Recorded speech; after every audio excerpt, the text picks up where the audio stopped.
Pokemon Horizons has begun its second arc in the anime, and with that came a brand new opening and theme song. It's visually stunning, has some of the best visuals and animation in Pokemon history, and is just so awesome. But it's also filled with tons of little Easter eggs and hidden details that can be easily missed with how fast-paced the opening is, such as possibly predicting future events in Pokemon Horizons, or missing a small reference to Champion Leon. Hey Pokemon Champions, I'm Champion Blaze and welcome to my breakdown of Opening 2 of Pokemon Horizons. Hello, sung by Yama and Botchiboromaru. Let's uncover all the hidden details and Easter eggs that you might have missed.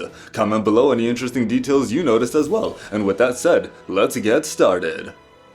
The opening begins with a close-up of Liko and her pendant glowing with brilliant shining light. The pendant then transforms into the legendary Pokemon Terapagos, which is the mascot legendary for the upcoming Scarlet and Violet DLC, the Indigo Disc. The quick transformation of the pendant calls back to the pendant permanently transforming into Terapagos after Liko, Roy, and Freed encountered Galarian Moltres in one of the Galar mines, so the pendant must have been a sort of dormant state that Terapagos took to for quite some time. We then get a camera shot over the ocean, which rises up to show us the beautiful horizon with amber, bright orange, bright pink, and yellow and violet colors, all mixed together referencing the colors of the Gen 9 games, Scarlet and Violet. And as the title of the anime appears on screen, if you look closely, you can see each character appears with this jagged geometrical detailing on it. This is the same detailing that we saw on Pokemon when they terrestrialized, as shown with Freed's Charizard and the shiny Rayquaza. We get a transition of bubbles as we get a close-up of Liko as a kid holding what looks to be a Sprigatito plush in her arms, and in the second shot here we can clearly see that this is indeed a Sprigatito plush, making clear reference that this would become her future partner Pokemon in the first episode of Pokemon Horizons when she attends Indigo Academy in Kanto. In this shot we also see Liko's parents at a market, which looks to be the market of Porto Marinada in the Paldea region since Liko is originally from Paldea.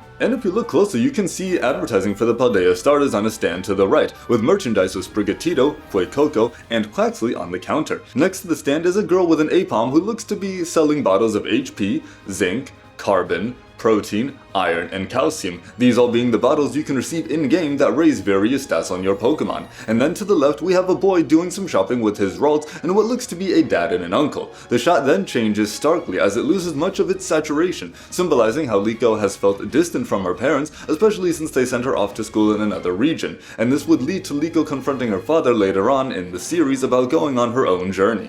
This could also just represent Liko's timid and shy, reserved nature that she started the series with. The next shot is Liko looking downwards with a sense of sadness or doubt on her face as she then looks up to the night sky holding her pendant in her hand, a callback to Liko questioning her future and ability as a trainer in the first couple episodes when she was first bonding and training with Sprigatito. And of course the sky is colored violet to represent Pokemon Violet, but it is also the same color as the night sky from the moment I just mentioned with Sprigatito. The camera cuts away to show Liko is actually sitting on a roof here, and then a green spiral of flames swirls around Liko to transition to her on the Brave Asagi, the ship of the Rising Volt Tacklers, as she sits with her Sprigatito, Hatena, and Terapagos. The green flames represent not only the color of Sprigatito, but also being a physical manifestation of Liko's ignited fire in her heart to stand up for her friends as the journey continues and they get into more and more dangerous situations, essentially showcasing her own evolution as a person and trainer. These swirling green flames also make me think of the new evolution animation that we got during the black and white anime. Liko goes from sad to smiling with her head held high as she embraces what's to come and looks forward to the future with the Rising Volt Tacklers and her Pokemon by her side,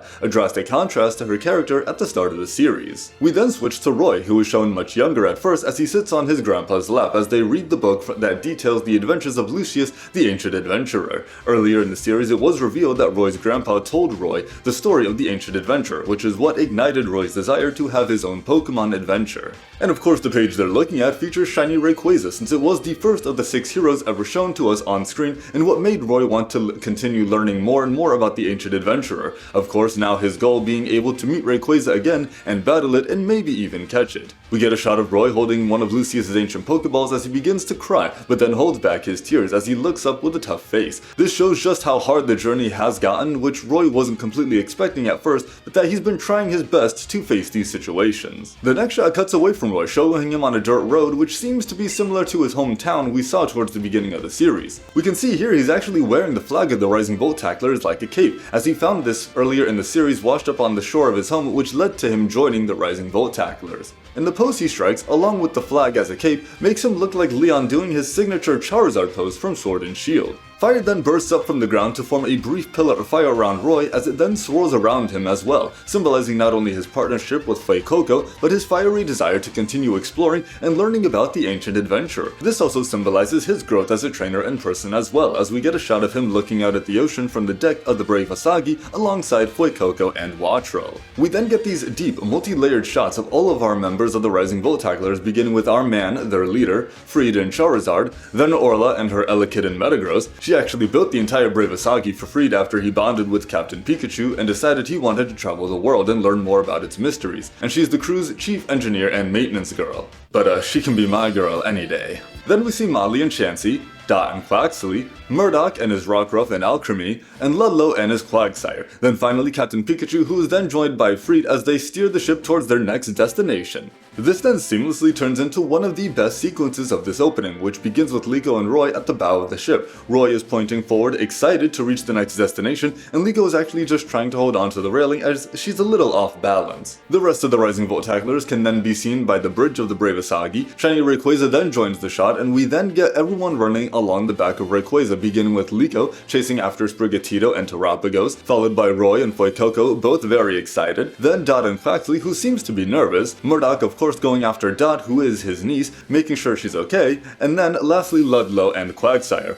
Orla and Molly then come flying in on her Metagross with Chansey behind them. We then get a dramatic cut to Amitheos, Corviknight, and Ceruledge engaging in a sparring match, presumably trying to hone their skills more and get stronger. Amitheos seems to be in some training facility that the explorers have, which makes me think of the training room Alon was in with his Charizard as he faced a gauntlet of 10 Mega Evolution trainers so he could get stronger as Lysander watched him. In this instance here, Amitheos seems to be a bit emotional and struggling, having failed his first ever mission with the explorers, being taken off said mission to retrieve the pendant, and also recently losing to Fried and his Charizard. This all seems to be greatly impacting him. And we can even see Hamber watching Ametheo train with his Dusknoir by his side. So it seems Ametheo will probably receive some pretty deep development soon. Then we get a shot of Liko accompanied by her grandmother Diana and her mother Luca. This is followed by a sequence showing off all 6 heroes that Lucius befriended, being Arboliva, Galarian Moltres, Lapras, Kleavor, Entei, and Shiny Rayquaza. This then transitions to a close-up of Lucius, and then this transitions into a close-up of Terapagos,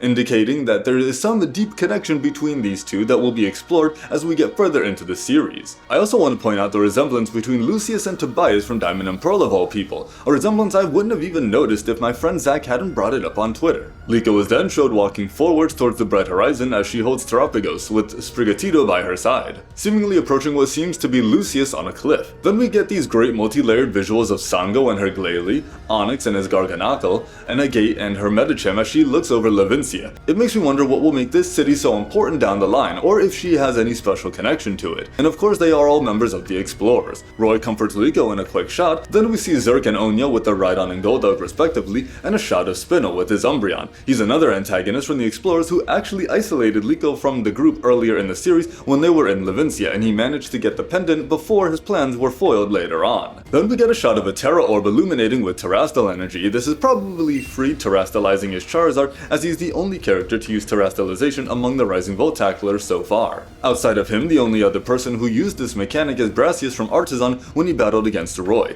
Then we see our main heroes on the bridge of the Brave Asagi. We get a shot of Lucius's belt that he wore, and then a close-up of Terapagos' Terastal form, which was revealed to us in the trailer for the Teal Mask and Indigo Disc DLC for Scarlet and Violet. Then we get a very mysterious shot, which is the most intriguing of the entire opening because we don't know the context for this at all, nor do we know who or where this is. But if I had to speculate, I believe this might be Liko in Area 0. The arm reaching out is a lighter tone, which would match Liko's, and it looks as if rocks are falling in the background while Liko is reaching out to save someone. The colors in the background suggest the area is filled with terrestrial energy, and is even the same colors as the Terra crystals scattered all across Area 0 that we see more prominently as we get deeper into the cave of Area 0. And then the opening ends with the Rising Voltaclers doing their signature handshake as the camera's final shot is on the bright sky above them as they look towards the future and what new adventures lie beyond the horizon.